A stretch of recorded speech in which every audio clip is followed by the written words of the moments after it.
if humans can survive it or anything like that. They just want to get this stuff up. And then we discover, as we're going further down the line, that there are companies generating genetically modified organisms, seeds, modified seed crops they're being engineered to resist the aluminum in the soil. And a lot of crops won't grow in that. And so now, after they've messed up the soil, all the farmers were going to have to go back and buy seeds that have been genetically engineered to resist the aluminum that have been put into the soil. And all of a sudden, mankind is completely dependent upon these companies like Monsanto and other giant agricultural firms. You can't even grow natural seeds anymore. And we're looking at that. It's a shocking thing. I hope we don't find that that's true. But all the arrows right now are pointing in that direction. We get into cost-benefit analysis here because there's also HAARP could be involved in this. Geoengineering, as you guys mentioned, which is documented heavily in Dennis Kucinich's bill, that is the Space Preservation Act, which, by the way, I don't think got through Congress. And then Kay Bailout, as we call her here, Kay Bailey Hutchinson, also put together some legislation in order to qualify geoengineering, which, again, is supposed to save us all from global warming. But it is cost-benefit analysis because they can benefit on so many different levels. Ed, that's how they do everything, isn't it? That's right. And, you know, there's an old adage, if you just follow the dollar, follow the buck, you get to the source of the problem. And it looks to me like there's a tremendously profitable industry being built up right now around this concept of geoengineering or weather modification or reducing global warming and all of these other things that can be sold fairly easily to an unsuspecting public. They all say, oh, well, that's good. We don't want global warming, you know. And so they put up with this, and they don't question, they don't criticize. But behind the scenes, you see a whole industry being built up, which is, as I say, tremendously profitable. And the money for all of that is coming from the taxpayers. And it's a scam is basically what it is. We're just focusing on the one area that is real easy to prove. There's no speculation in the area that we're going into. They definitely are doing this geoengineering. They definitely are talking about it. They're working up formulas for it. They're putting together strategies for it. They've got funding for it. Everything is in place. We don't even have to go into those other areas to make the case. Okay, let them believe that, but at least they must understand that there's no question that they're talking about it and planning to do it. And so shouldn't they be equally alarmed about what they're going to do if it can be shown that barium and aluminum and some of these other toxic metals are very destructive to the planet and destructive to human health? Isn't that enough?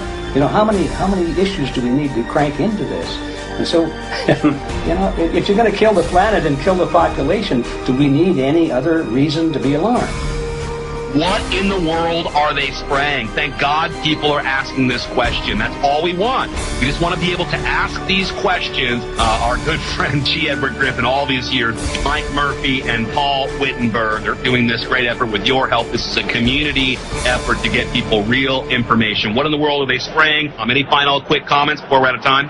And my only final thought is that we asked the question, what in the world are they spraying? And we now know what it is. And folks, you're not going to like it.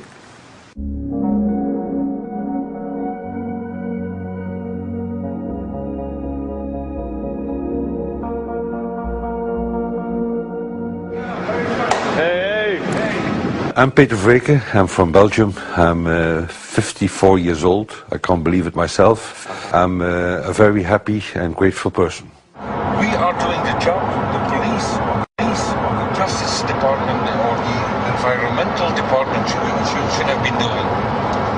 And it's really essential that it's going to be a grassroots revolution. I think so. God is on our side because we are not fighting against, but for. Yes, we're fighting for. I was in the council for about 25 years and also a period as the mayor. So from that moment on, 10 years ago, everything started to change. I started to get a picture of what is really going on. And it became crystal clear to me that we, humankind, have been manipulated and dominated and exploited for centuries So, and this chemtrail phenomenon made me angry because I was so helpless.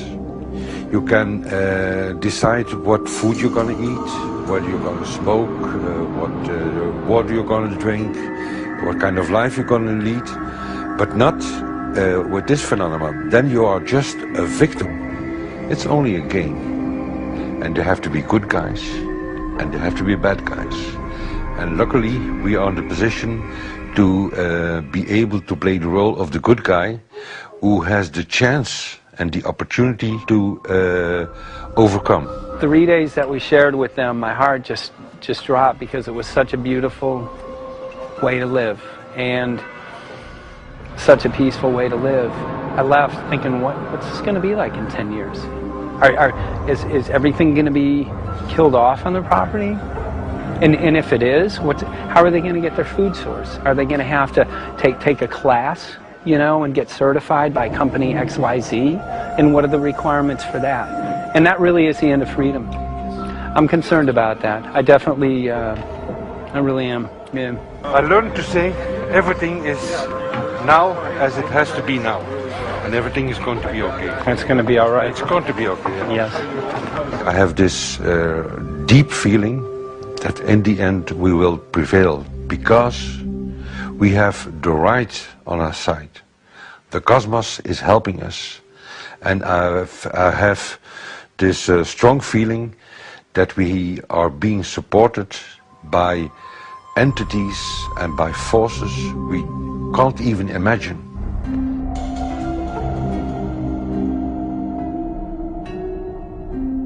Here for the first time we have this scientific proof that we are being spread. We are being spread, and it's incredible and it's hard to believe, but we are being spread. I think at this moment to stop is not an option. Once you know it, and once you have a tool like this and an opportunity like this, that the issue of chemtrails or persistent jet contrails or whatever name you use for it, that this phenomenon is recognized as being real, publicly debated on. In the context of geoengineering, I think it's high noon to bring this to the public. This is what the sky is supposed to look like. These are old paintings.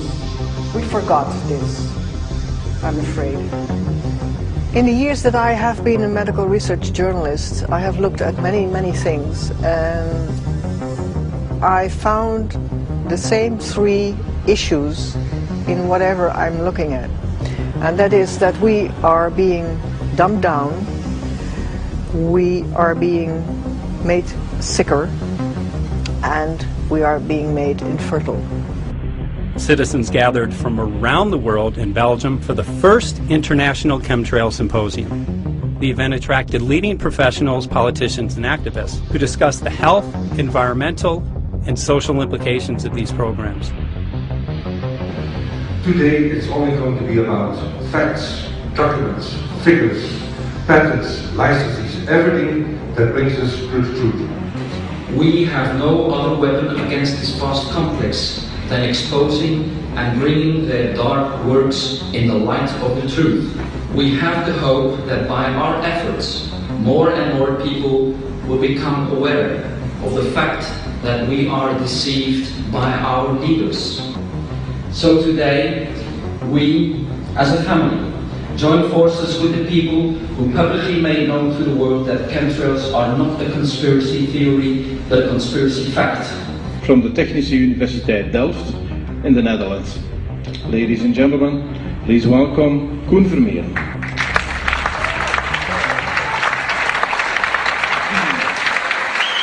Well, I'm Koen Vermeeren. I'm a university professor of Delft University of Technology. Usually people are with their heads to the ground in their own two-dimensional space and they don't look up. But if you do, you see more and more spaces like this. And it worried me too. I have no explanations to our students about these phenomena. And then I studied it myself and I found out that I couldn't give them the answers they wanted.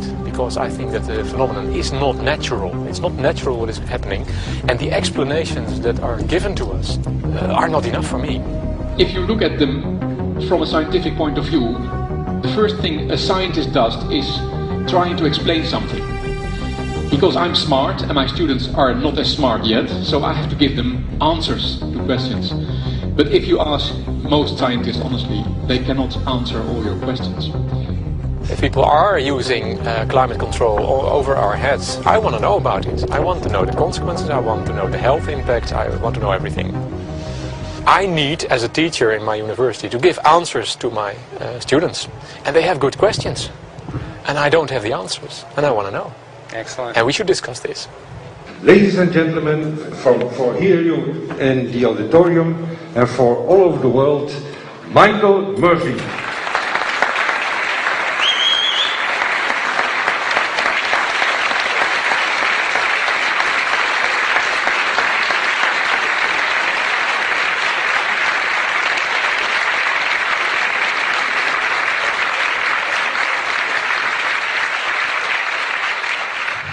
Well, thank you very much. It's definitely an honor to be here in Belgium. The people who are in power control everything. They control the markets, they control us, now they're even controlling the weather. And they can use that for warfare applications. The one thing that they cannot control is what God had originally made, and that's natural organic seeds. This is called the Hegelian dialect. It's called problem, reaction, solution. The problem here is massive amounts of aluminum, things starting to die. The solution is Company X that says, hey man, you're not getting yields on your crop. Everything's dying. But I got the solution. I got a seed that will grow in this environment. The only problem is now you have to start buying from me. We're a little concerned that maybe part of this agenda could be to kill off anything that's natural and organic and re-engineer it with aluminum-resistant GMO seeds. Many may know we just got back from a week of filming in Hawaii, and it was an incredible trip. A big concern for the people there is they're beginning to see softening of the coconut trees. But their concern is that these programs may again be part of a broader agenda to destroy anything that's natural and organic, so that the corporate redesigned GMO foods might be the only source of food for people. I didn't anticipate so many people, young and old, who are interested in this phenomenon and are concerned about it. And I especially liked the address that the young girl gave today. Only 17 and already making an address to the audience. That is, well, incredible. My name is Sofia Xenidis. I am 17 years old. It is quite scary to know that the air we breathe is not what it's supposed to be. That the food we eat and the water we drink contain traces of those substances which are sprayed out over all of us as though we were being poisoned like insects. The feeling that this is causing me are feelings of deep anger and rage. I don't want to be poisoned. I don't want to be infected with cancer.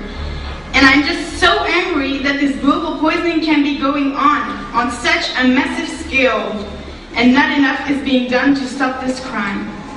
A clear answer to one question. Are we being sprayed? Have we been sprayed? And is it their intention to spray again and again?